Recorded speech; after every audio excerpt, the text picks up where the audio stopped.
Welcome everyone to Fika for Life! My name is Linh and my co-host is Edward Thomas. And we have our friend here today again. Mikael Rönnström. Hey Mikael, welcome to Fika for Life. We don't know what language we're speaking today. So. Oh, no, my daughter, she usually calls all languages not Swedish, English. Like all languages, whatever. Wow. Vietnamese, German, for her, everything is English. I'm like, okay. And now she started to get interested in the real English. Okay, and wow. My sister-in-law tries to teach her some, but then, it's just more confusing, so I don't know if she should do that. Nah. I'll teach you English. I'll teach you all kinds of stuff like, give me your money. That way we'll have her to do the collection at church. Could you imagine a little 4-year-old who goes up with a basket? Give me your money. Imagine her being really nice and cute, and like in all the other languages and in English, she turns into a black little thug. Yeah, I'll teach her thug life for Jesus. Well, that's not our topic today. Our topic today is about yes. plans and what to do when your plans don't work out the way you planned them to. And we don't mean blueprints. Yeah, no, we really like plans for your life, plans you had, like setting up goals chronologically, or especially now during Corona times. I mean, who did not have plans for 2020? Actually, my mom did. Yeah. So right, like when in December, when the information started coming out about this thing in China, my mom. I think my mom. My mom said to all of her prayer partners, she's like, okay, you need to start stocking up on water. You need to have a little extra toilet paper. You need to have a week's worth of food stored at home. Wow! Now we know where the preppiness comes from in Ed. And then when the Corona broke out, people were like, how did you know? My mom's like, I'm always prepared. Like, Mom, you really are scaring me. Okay.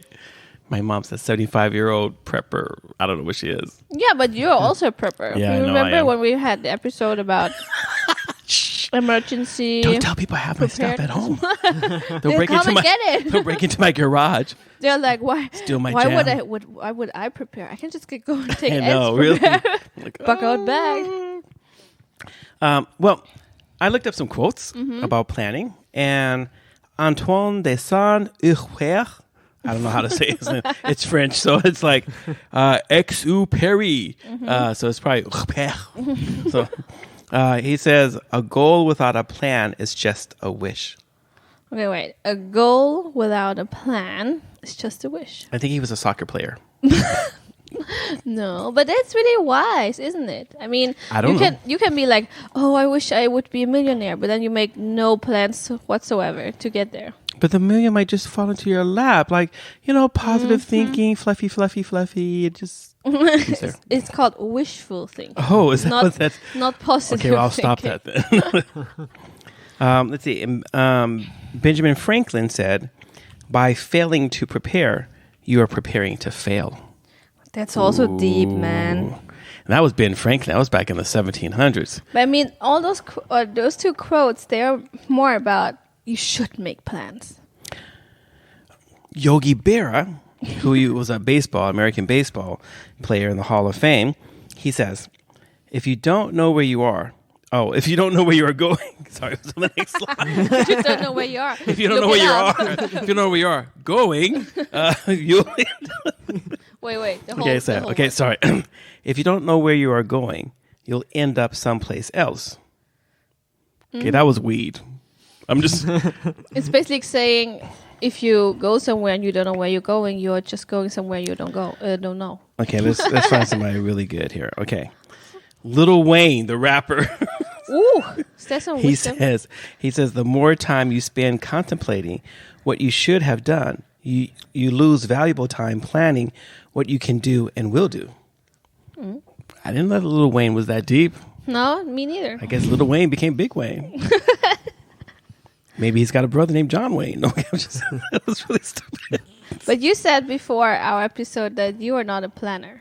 Is that true, or you're just exaggerating? Was I just being funny? No, I think that. Or your plans do you? Would you say your plans usually don't? My plans don't listen, they work out, but never the way I planned them. It always solves itself. No, I think that, I've kind of like always decided that I was just going to follow my heart and do the thing that I thought was the right thing to do. Your heart is deceitful, man. That's just what it says in the Bible, but maybe my heart is not. Mm-hmm. That's why I'm in Sweden. It's my heart. Okay. No. But Mikael, you don't make that many plans, do you? Not really. See?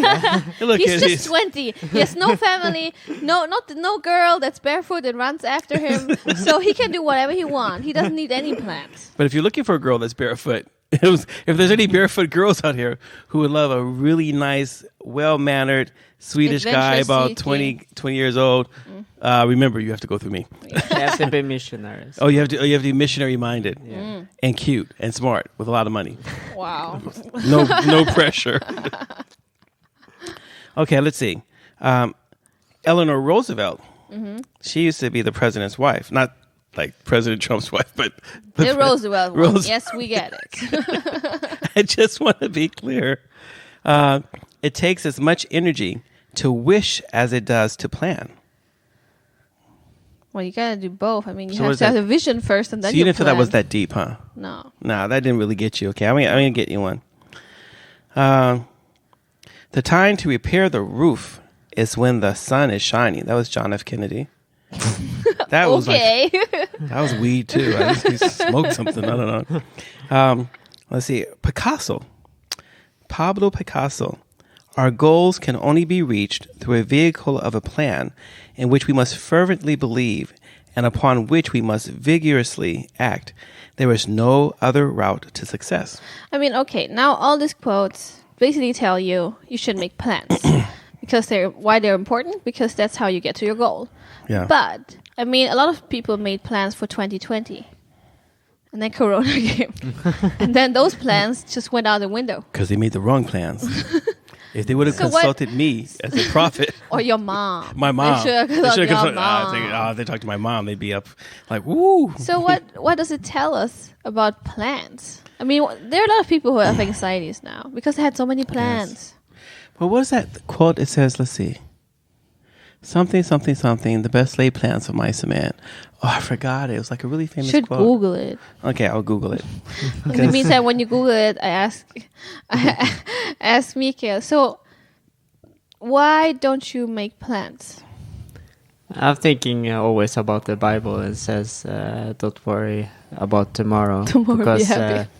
because tomorrow has their Its own own burden. worries, yeah. Yeah, but also, yes, I don't make so many plans, but I also make some plans what I have to do first to actually do something else. Well, that's a plan. So yeah, so I want to be missionary, but first I have a plan to actually searching for jobs at least. To get some money. Yeah, and then I have to pay 20,000 crowns to my mother as well. You have debts, Mother. man. Yeah, it's all the coronavirus fault. You need to get some puppy eyes. So when you look at your mom, you're like, Mom. And it's No, just like, man, we're in it's Sweden. okay. We're in Sweden. Oh, Yeah, sorry, my real- sister would be Yeah, angry puppy at eyes. me. Okay. See? So, Did you find it? according to Google, it's a translation from Scots, and it was originally in Old English. It said, Please don't read it in Old English. Read it. "Gang out ugly." Say it in normal English. So it says, Contemporary. the best laid plans of mice and men often go awry. Okay, and now for dum-dums. Oh, sorry for dum-dums. You can plan as much as you want to, but it probably will not work out that way. Wow. Wow. So why are we then also obsessed with planning? Because we Some want people control. more than this. The Bible says, James said, he said that you shouldn't plan. You shouldn't say like, tomorrow I'm going to do this. You should only say, well, if it's God's will, I'm going to do this. To remind yourself that you can't make the future happen. Just because you plan it. Yeah, it's like you can't create reality through your positive thoughts or through your thoughts. I mean, you sow the seed to harvest in the future, but you can't always dictate what the plant will be like and what the harvest will be like just because you sow the seed. Did you know that when I was like my teenagers, I was planning my 20s? And it turned out pretty much like that. Really? Not mine. Not like in the same circumstances. I was more like, oh, I'm going to like do my education, and then when I'm 25, I'm going to have a baby, which I had, and then and then I'm going to have another baby somehow before I'm 30, which I'm going to have soon. But do you think it's because you're German and so your ability to plan the future? No. I mean, I never planned to move to Sweden. I never planned to get I planned for married, you to move to Sweden. married at 22. I never planned for that. I never planned for my mom to get really sick. No. Never planned to become a pharmacist. So, duh. I mean, let's say some of the things turned out the way I planned them to. But I mean, we talked about that the plans are just tools to reach a goal. Yeah. So let's say the most important thing is actually the goal, not necessarily that it goes the maybe way maybe that's what it is. I'm goal oriented, but I don't really care how I get there. What about how long it takes to get there? You know, still trying to do my C paper, my bachelor's. It's taking me 5 years.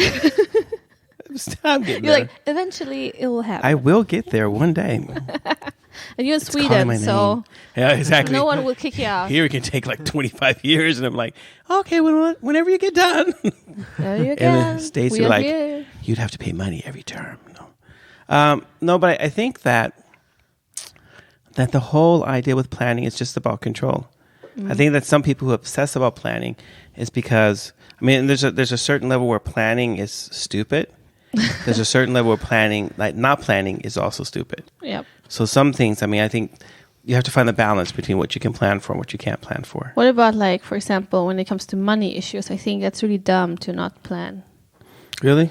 When it I comes say to spend all your money today when your salary comes in, and hope just that spend Jesus it all. comes the week after. No, but I think you're right. I think that, I mean, if everyone lived off the 75% principle, none of us would have debt. We would all be accumulating wealth all the time. Not necessarily. I mean, if you buy an apartment here in Uppsala, you will have that eventually. No, but I mean, like if you live on the 75% principle, that's that. So you have after your taxes, you have 100% of your salary, but you only budget to live off of 75% of that. And whatever that salary is, that's what you budget for. So if you were going to buy a house, the payments on the house would still have to fall within that 75%. Yeah, but I mean, that's still debt because you have to pay it off. But houses you have to go into debt. So you're not talking about that kind of debt. You're talking about like credit card debt. Talking about stupid I debt. never had that. So Really? sorry. Well, I can help you with that. I think we. Oh, can I refer you? Because my what? credit card company says they'll give me extra points that I can buy free gifts with if I recommend some people. I'm going to recommend you. You're going to get a letter to your house. Lynn, you've been pre-approved for a credit card. And then you'll go like, well, maybe just a little bit. And I'm like, welcome to the dark side, to the evil side, sister. You know that my parents are Asians. Okay. I guess not. Sorry. My parents raised me on the... Yeah, they raised you to be cheap. That's okay. Yeah. I know it's a stereotype, but I'm cheap. I'm not cheap. I'm like, what, Dad? Hurrah! So I think economics or your personal finance, I think a plan is really important. Yeah. And then maybe also, I don't know, when it comes to life in general, just like have hallmarks. I mean, if you always want to have kids and a family, you shouldn't be like, oh, it happens when it happens. I'm like, yeah. It's just like catching a cold. I don't need a man. I'm just going to walk outside. It'll happen when it happens. I think there are a lot of people I know that are in my age, like around 30, and they're really either desperate or they're very, I don't know, insecure or worried about how life will turn out because they have this goal to have a family and kids. And they don't have anyone. No. Because, I mean, basically, it's like this. There is no excuse for a person not having someone. How come? Because you could have, there's always someone out there who's desperate enough to get you. There's always someone who no one else wants. Mikael, don't worry about it. There's always someone who no one else wants, who wants you. So, I mean, if you weren't so picky, if you don't want someone who had like maybe personality or character, you could always find somebody.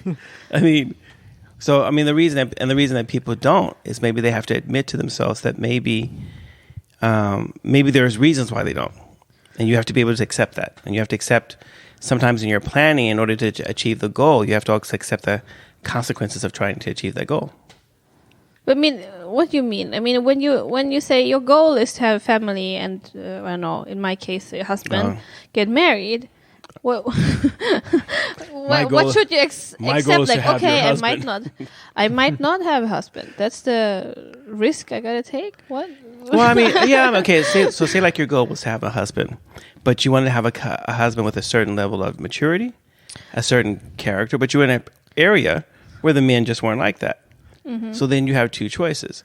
You can go around and say, "Oh, I wish I had someone," but there really isn't anyone available right now, so you could just suck it up because because you don't want to lower your standard. Yeah. And so right now there just isn't any guy I'm interested in who meets what I want to have in a life partner and like that. So you're okay with that because that's your standard.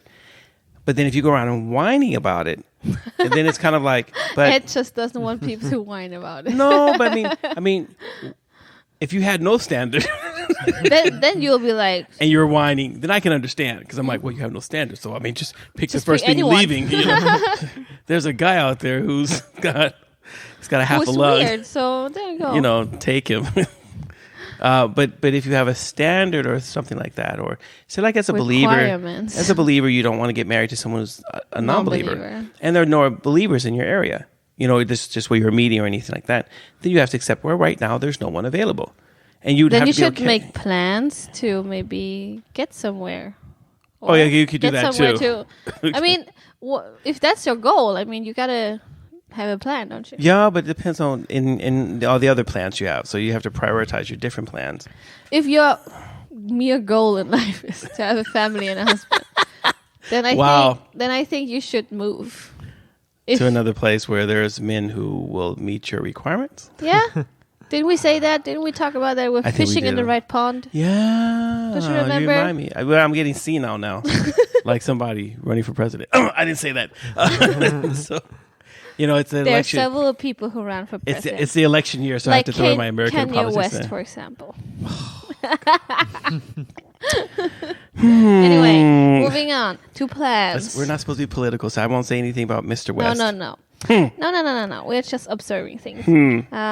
Okay, yeah, he wants to be president. Okay. I think I used to make much more plans when I was younger, but now I have more of a like, okay, this is the plan, but I know life has its own plans, and God either blesses those plans or not. So I try to not get too obsessed with, oh, this is going to happen this year. I have to. I'm more like, okay, this is our plan, but we'll see. You're so calm now. I remember like when I first met you, you're like, oh my gosh, you're just like, getting all over the place. I know. And now you're just like, just take life as it comes. And like, oh my gosh, you're 40 already. No, yeah. I'm an old soul. Exactly.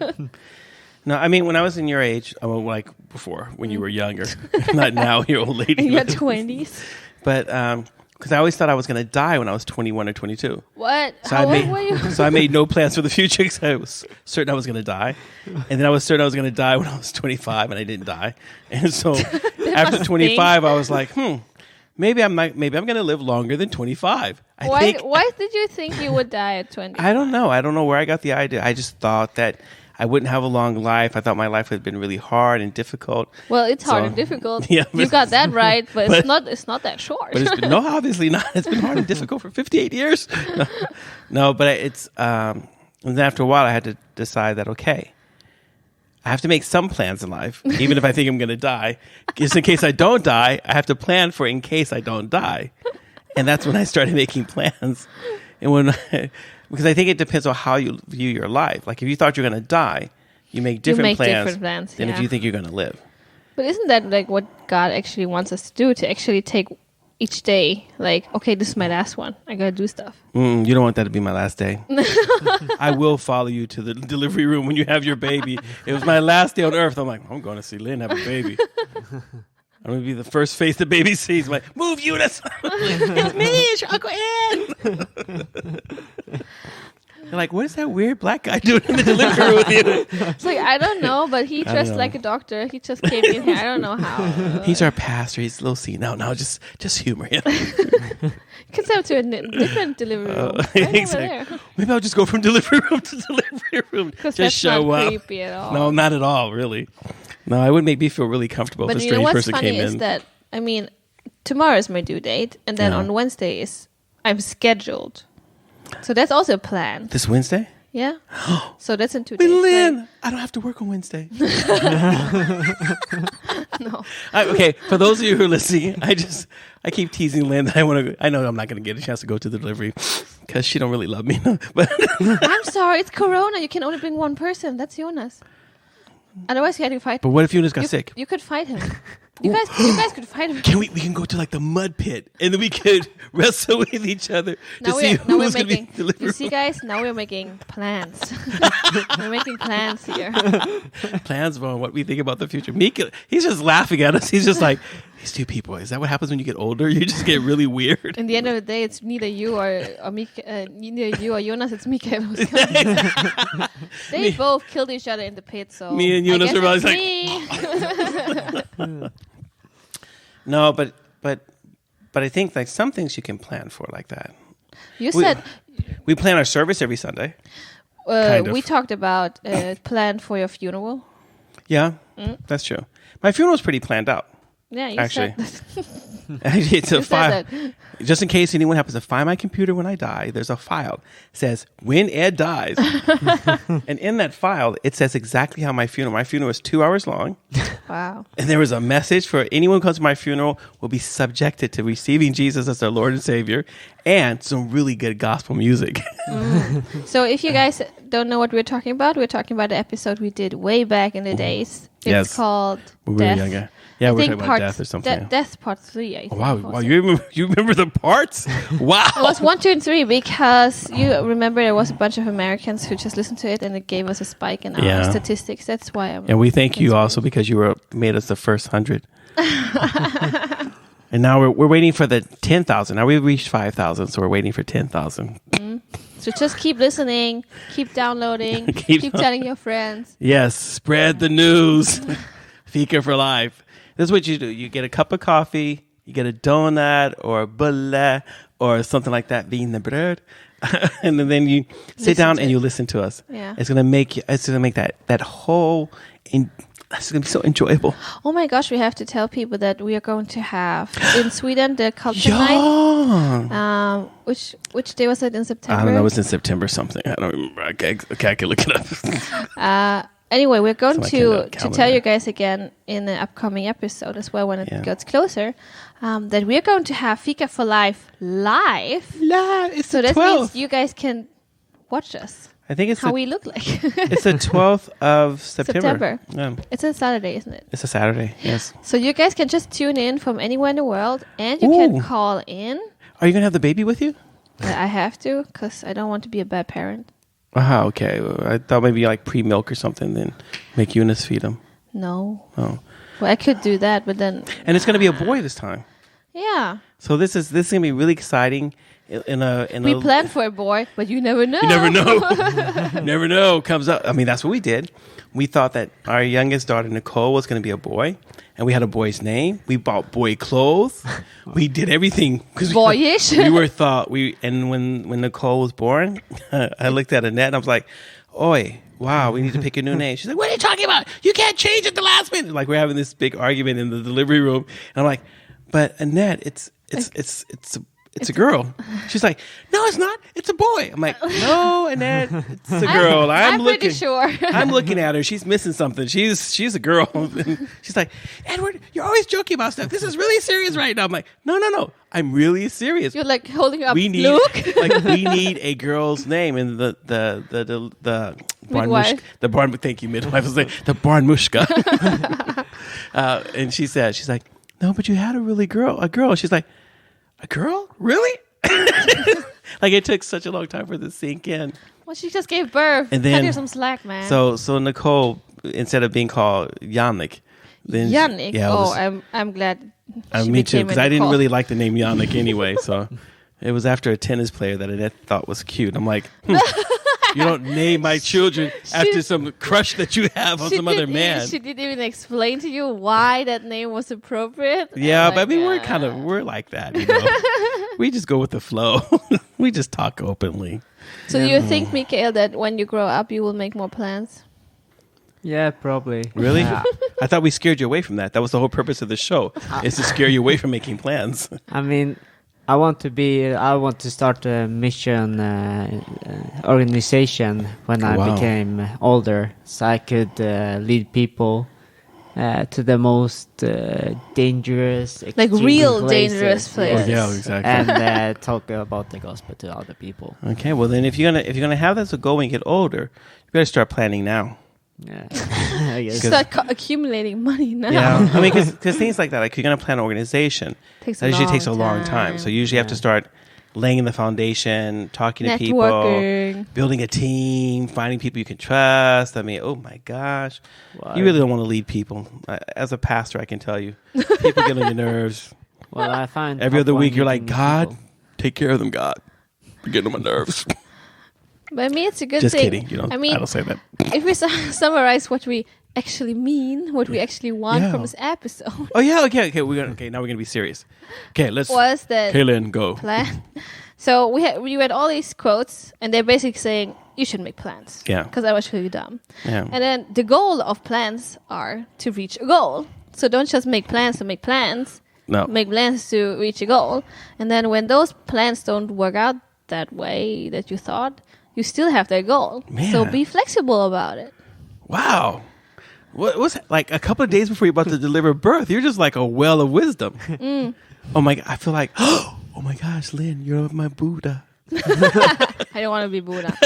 Firstly, they don't look nice, and secondly, I don't want to be worshipped. Okay, I won't worship you then. Too much responsibility. You can be my Shirkle mother. Hey, what? Like you have the church fathers who live in the desert. If you go to this, you can be my church mother. And I'll go to the desert, I'll be like, oh, Lynn, impart to me the wisdom of God. I wish there would be a church mother, because then people actually would listen to me. Now I just give them wisdom. I just give them wisdom, and people are like, nah. See that? Who are you? Like, and that's a sign of a loser. Because I had once a friend who told me that, and he was homeless, so he knew what he was talking about.